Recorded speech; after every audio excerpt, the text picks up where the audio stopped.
Already हमने discuss किया था कि हम इनवेसिव ब्लड प्रेशर मॉनिटरिंग में कि हमारा एट्रियल कैनुलेशन का मतलब मेन ये टारगेट क्या होता है।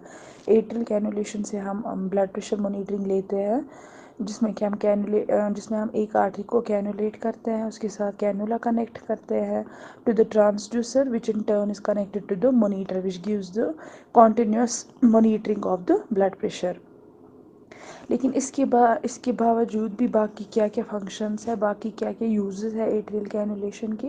First use is the taking blood sample for repeated arterial blood gas analysis.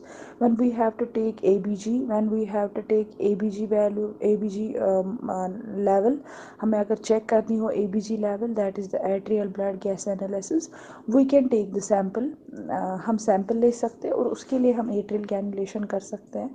या हम दूसरी बात क्या करेंगे, दूसरी बात एट्रियल कैनुलेशन क्यों इस्तेमाल किया जाता है।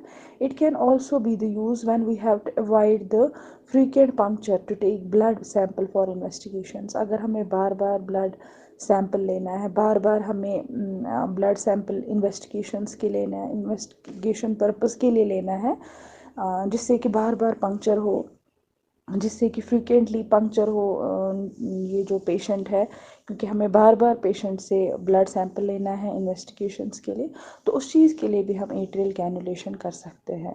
अगर हमें बार बार सैंपल की ज़रूरत हो तो हम एक बार ही कैनुलेशन करेंगे, एट्रियल कैनुलेशन करेंगे, जिसके थ्रू के हम ब्लड सैंपल वगैरह ले सकते हैं।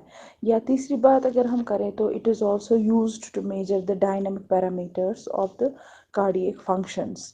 कार्डियक फंक्शंस के जो पैरामीटर है या कार्डियक मूवमेंट्स, कार्डियक फंक्शंस जो हो रही होती है, उनको देखने के लिए, उनको मेजर करने के लिए, उनके पैरामीटर्स देखने के लिए we can use the atrial cannulation like stroke volume variation which is the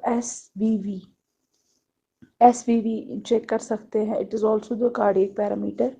It is also the cardiac function which is to be checked out by the atrial cannulation, or we can say cardiac output भी हमें मिल सकता है, CO हमें वो भी मिल सकता है, हम वो भी चेक कर सकते हैं थ्रू द atrial cannulation. और we can say pulse pressure variation, when we have to check the pulse pressure variation, when we have to measure the PPV, we can also go for the atrial cannulation.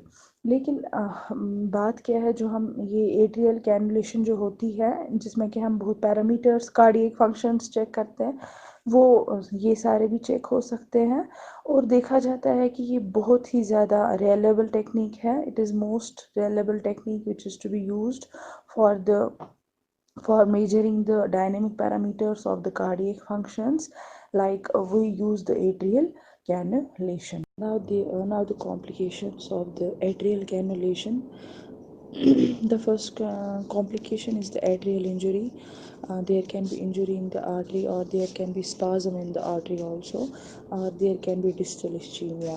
Second is the thrombosis and embolization. There can be thrombosis also and embolism. There can be air embolism also in the artery, which is to be used for the cannulation. Third is the sepsis. When the technique is to be taken in unsterile condition, there can be sepsis also. There can be infection which can result in the sepsis. Fourth one is the tissue necrosis. Tissue necrosis हो सकता है, या हम कह सकते हैं फिस्चूला बन सकता है. There can be fistula formation also, मतलब एक एबनॉर्मल ओपनिंग बन सकती है which can lead to the fistula, and which is the common complication of the atrial cannulation. And to prevent the thrombosis, a continuous flush with or without heparin is to be needed. अगर thrombosis को prevent करना है हमें, क्योंकि thrombosis हो सकता है, इस चीज़ को प्रिवेंट करने के लिए कॉन्टिन्यूसली फ्लश किया जाता है। जो साइट है कैनुलेशन साइट को के पास बिल्कुल कॉन्टिन्यूस फ्लश किया जाता है बाय यूजिंग द हेपारिन और विदाउट हेपारिन, या हम नॉर्मल सलाइन भी ले सकते हैं, जिससे कि हम थ्रोम्बोसिस को बचा सकते, प्रिवेंट कर सकते हैं।